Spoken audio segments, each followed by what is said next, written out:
On location, what better place than Venice Beach, California? This alleyway that you see right here is the alley to the original Gold's Gym in the 70s. Can you imagine 40 years ago, I'm back in the same spot I began? Off down to the distance behind this red brick building is the original Gold's Gym, which is now a house. I'm going to walk you down and show you the back entrance and what it looked like as we used to pull up the train. So just follow me down.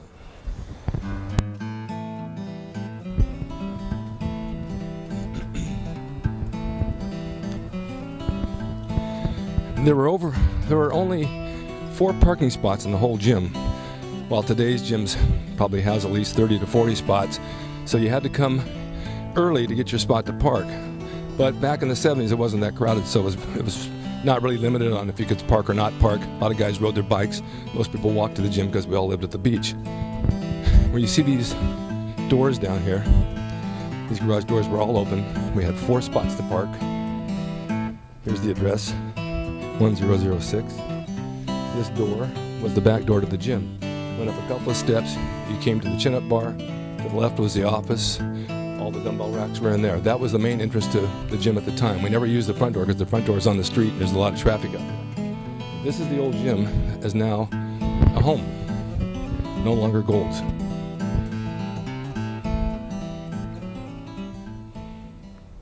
This is the other end of the alley.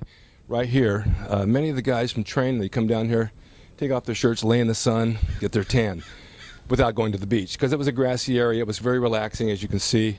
And it was kind of a way to kick back and just enjoy the day that many people don't have that luxury today. We did, because we didn't really work. So let's go around the front. If you look behind me across the street, you'll see the front of Gold's Gym. That sign was put up after Joe Gold sold the gym to a man named Bud Danitz, another man named Dave Sachs. They changed the concept of the gym a little bit, added some flavor, added some color, and had that sign put on top, which is now kind of eroded and washed away.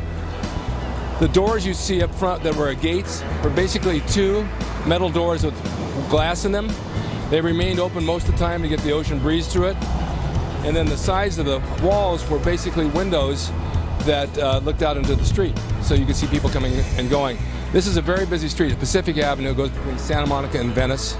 A lot of traffic. And that's why the back of the gym was used at the entrance. Obviously, there's no parking on the street. Parking was only in the rear.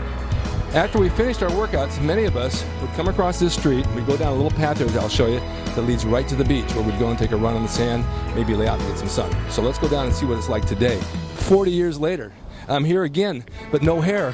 So I'm probably going to burn my head in the sun, but we'll see.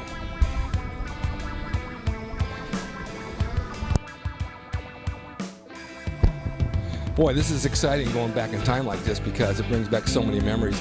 The houses are pretty much the same. These houses sold back in the 60s for about $10,000. You can't even buy one today for $2 million. That's how much they've gone up. Who would have known back then? Joe Gold owned so much property, and right down here on the beach, he owned a couple of houses up the street a little bit, worth a fortune today.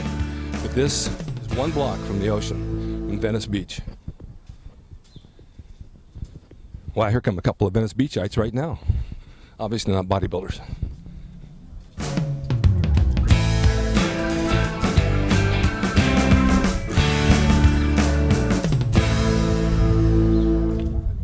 Okay, we're almost at the end of the walkway here. We're getting into the beach. You'll see down here what a life this was back in the 70s. Still today, it's gorgeous down here. This is February and it's sunny. People walking around, having a good time. Of course, none of these people here 40 years ago, they didn't have a clue what 40 years ago was about. But if you get a view down this boardwalk to your right, you'll see that there's little shops, kiosks, vendors, a lot of people walking. If you pan over to this other way, you'll see more of this. Down further, about 4 or 5 blocks, was a weightlifting pit. It was basically just a small pit with a little grass area in the beach. None of these people obviously were there then, but there were no people there then. You had a few of the local bums, you had a lot of bodybuilders, you had little restaurants, and you had the weight pit, maybe about 10 of us. And it was private. Nobody bothered you, no visitors like this. We had the beach all to ourselves. I wanted to throw this in for all of you because when I lived back down here in the 70s, I had this apartment building right here across the street, 117 Strand. Downstairs, front apartment, 2-bedroom, 2-bath with a sun deck on top. Now don't cry when I tell you, but it only cost me $165 a month. It was so cheap. From here to the gym was probably about a half a mile. I'd walk, ride my bike, or just take my car. Years later, when Joe opened up World Gym, it was across the street here on Main, which was right out my back door, right on the next block. So I had my choice, going down to Gold's or going here to World. What better thing for a bodybuilder in the 70s to have the gym out your front door and out your back door? If I came out my front door and I made it right, you could see down the street, there's the ocean. That's how close I was. In the corner building to my left here, Fleetwood Mac, the famous rock group, lived. And they were in and out and on tour a lot. But this was the days of the 70s back here. Of course, we also probably had those dogs too. Let's take a walk down here by the ocean for a minute. We'll catch one more thing.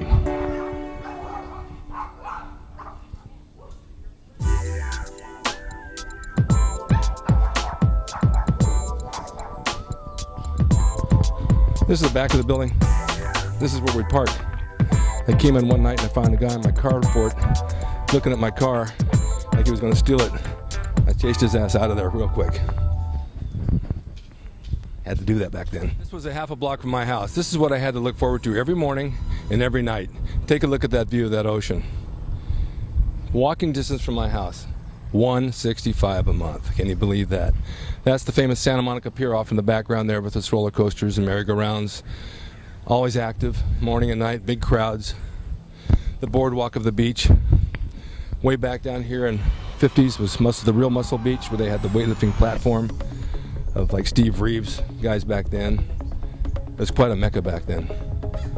And of course over time it changed. Had a little tram to ride between piers, 5 cents back and forth. Ocean Park Pier was over here, which is now down, which is a huge amusement pier. But we had a good time. I've told you that over and over. Too bad you guys couldn't be here with me. But living down here at the beach was a blessing. It was like nothing I'd ever wanted. I wanted to be here my entire life. And I finally got that dream. And then later on I bought a house in the valley, but I still come down once a week, have lunch, hang out, get some sun, because it's with 15 minutes from where I live now. This is where bodybuilding began, Muscle Beach, the real Muscle Beach from Santa Monica. Like I said, Steve Reeves and all the greats.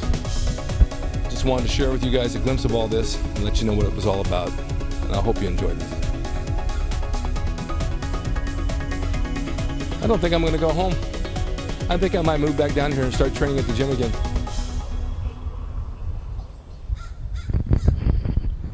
Across the street over here, you see the Zucchi's sign, the big orange letters, Zucchi's.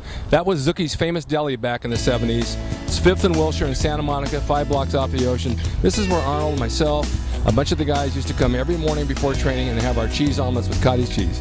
At nighttime, it was a hangout from around 10 o'clock till midnight for all of us guys to go after hours and just sit and have coffee or something to eat or snack on. But Zucchi's always held a warm spot in my heart because it's been here since I was a child. I used to come when I was 10 years old. The building had been revamped. It was closed for a long period of time. It went out of business.